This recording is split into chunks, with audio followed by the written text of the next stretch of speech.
Hey, everybody, welcome to the show. You know where you are, the 9 at 9 with me, Tigo. And if you're watching right now, you know we got an amazing expert coming up today.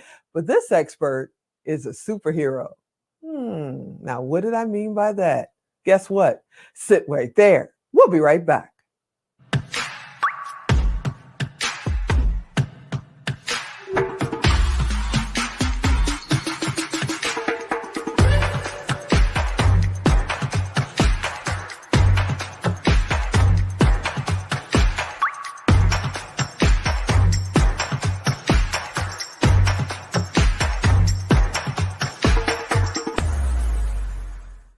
Hey, yeah, you heard me right. Superhero. Well, let's just say she's on a superhero journey. Valerie David is here, the Pink Hulk. Let's get Hi. on. What's happening, Valerie? Hi. Thank you so much for having me. It's an honor. Thank you so much for being here. Okay, we got to kick it off because I said you're a superhero, and I know you're on the superhero journey, but the Pink Hulk? What's that mean? Yes, the Pink Hulk is one woman's journey to find the superhero within. And it's my one woman show, award-winning show that I've done all over the United States and in Europe and Iceland, Finland, Sweden, and England. And it's my chronicling of my inspirational, motivational journey of becoming a three-time cancer survivor. First of Ooh, lymphoma, and then breast cancer, and then breast cancer again, stage 4 metastatic breast cancer with no wow, evidence of disease. wow. So and I want people out there to know that we all have a superhero inside of ourselves, and we have that inner superhero to fight any adversity in life, not just cancer. And that's why the show has resonated, because it's more than just cancer. It's about fighting back any challenges and having hope. And the last line of my show is never, ever, ever give up. And that's the That's message amazing. that we have for this show. You know, we've had my business partner and best friend, we lost her to breast cancer. We've had breast cancer around us, some kind of cancer around us for years and years and years. And the hardest thing of all of it, besides the chemo and that red devil, the hardest thing of all of it is keeping the mind right. You know, how do you do it? How do you keep your mind focused on the goal of getting better and getting back to you? Well, I think the greatest thing that's helped me is empowering myself, and I want to tell people out there to be your own best patient advocate. Mhm. Speak up, make sure you have a team of doctors around you that believe in your survival and that they are behind you 100%. And I've been very lucky with that, having family and friends rally around you, the doctors. And I also say to never, ever feel ashamed to get help. And I think that, Mm. and I know for myself, I have this Hulk persona, the superhero beyond DC and Marvel. I have my own superhero squad. And, even the Pink Hulk gets frustrated and down. But, I, I think the important thing, especially in these times, is to ask for help and say, if I'm hurting, let people know, and people are there to help you. And I think the most important thing is to realize that whenever there's a bump in the road, the bump smooths out and the road will be smooth again. And I think having that inside of you, knowing that this too shall pass.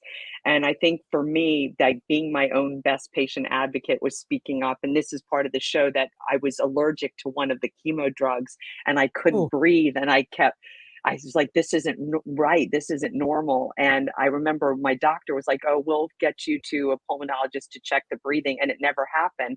And I called up the doctor's office and I made the appointment. I said, are you open today? Because it was New Year's Eve day.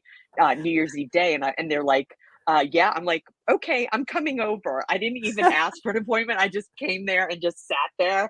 And I was like, I'm going to be seen. And it turned out that when I got a series of tests done, that I was allergic to the drug and they took me off Oh, the drug. wow. So I think it's Wow. really important to speak up. And also, we know that bankruptcy happens with a lot of healthcare bills and the out of pocket expenses and health insurance Mhm. not covering everything. And I also had a bill. Twice I had a huge bill, and I called up the finance department of the hospital, and they said, "Oh, we'll put you on a payment plan." And I said, no, I'd like these bills to be pardoned. They pardon the bills. So you have to Wow, I speak didn't know up for they do yourself. that. They do that. See, Tigo, they do that. Wow. You just have to speak up. And, it's also good to have someone come with you to appointments and write down notes. I think meditation has been so wonderful to me. And there's a free meditation app that I use that's called Insight Timer, and there are many other apps out there like Calm. Hmm. But I feel like meditating has really helped a lot. And for me, Tigo, I have to get checked every 6 weeks for the rest of my life. Wow. So though I have no evidence of disease, I have to be monitored. So how do I cope with every 6 weeks coming into the doctor's office, getting the appointment, getting the lab work done, and then I have to get a PET scan every 6 months for the rest of my life? But you know what? Wow. That's part of who I am. That's just the way it is, and I have a choice, right? I have that choice Hmm. to say, oh, I've got my appointment, or do I say I'm gonna take the bull by the horns, go to my appointment, and just whatever comes, just do the best that I can, but to get myself mentally ready for these appointments and knowing that I have that choice to either fold or blossom, and I choose to blossom and That to help brings up a others. question. Yeah, that brings up a question because, like I said, I've had people around me for decades that have been fighting cancer, going through cancer. And one of the things I notice is, they have this tendency to want to shut all the doors and go dark and just pull away from everything. And you are not only out there, but you're on stages. You're traveling all over the world. You're truly out there. What advice do you give to people who say, you know what, I'm fighting cancer right now. I'm just going to shut everything down and just sit in front of my television and wait for my next chemo appointment? What do you tell people to get them out of that funk? Absolutely, and thank you for bringing that up. That's an excellent question. I have talkbacks after the shows, and that's where I talk about those coping mechanisms. And I also coach as well and help people and work with cancer organizations. I would say to not shut that door. Keep those doors open and find funny things. Watch funny movies. Watch Hmm. funny TV shows. Do something you love. Pick up a hobby, whether it's knitting or start reading books. Start like I love improv, and even while I was in treatment, Tigo, with in between chemos, and when I felt well enough, I actually performed improv with a scarf on my head and no hair. I just do things that you love and don't let things stop you.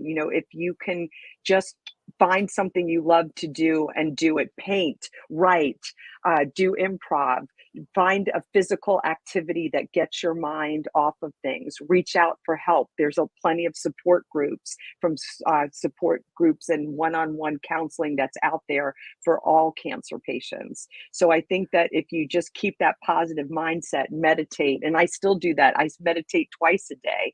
So just to keep that positive attitude and keep positive people around you. That's also things. I remember I had somebody say to me, "Oh, you're not going to live a long life, so too bad." And I'm like, "Okay, bye." Oh, goodness. Get rid of those people that drain you. Be around positive people, because positive begets positive. There it is. I Now, think that's before we get very cut off, important. because Alan's got his finger on the hot button. Before we get cut off here, what I know you're going to be performing your show this spring, in Right, right. 2023, for everybody who's out there watching reruns in 2035. In 2023, you're performing your show this spring. What's your Yes. show about, and what can they expect when they attend? Sure. So it's you can find me on pinkhulkplay.com, and you'll find my schedule there. And what they could expect is laughter and humor in the face of cancer, and that they're going to walk away feeling inspired, empowered, and ready to face the world. And again, with a lot of humor. It's a very funny show. and a little I bit love it. adult. So you'll Well, have to Miss come see the Valerie, show. Miss Pink Hulk, I want to thank you so much Thank for coming you. and spending a little time with me. I hope you'll come back and hang out more often because I would I'd love to love know where you're to. at, what you're doing. Maybe we can even get you on stage here That I someday. would love that, and you'll see the website will give the Mm. synopsis of the show, the promo video. So I'll leave Awesome. it to all of you guys to look at the website, and you'll get all the information. But Awesome. it's a really yes, I thank thank you. you so much for being on the show. You're absolutely amazing. We'll have you back soon. You are Thank our you. superhero. Thank you. The Hulk. The Pink Hulk. Cancer smash. All right, So thank everybody. you. I hope you enjoyed this episode. You know, I want you to come back next time. Yeah, we're going to work on getting her into, maybe the power of pink or something. We'll see what happens. Hey, come back as soon as you can. We're on every day. I'm Tigo. I'll talk to you next time.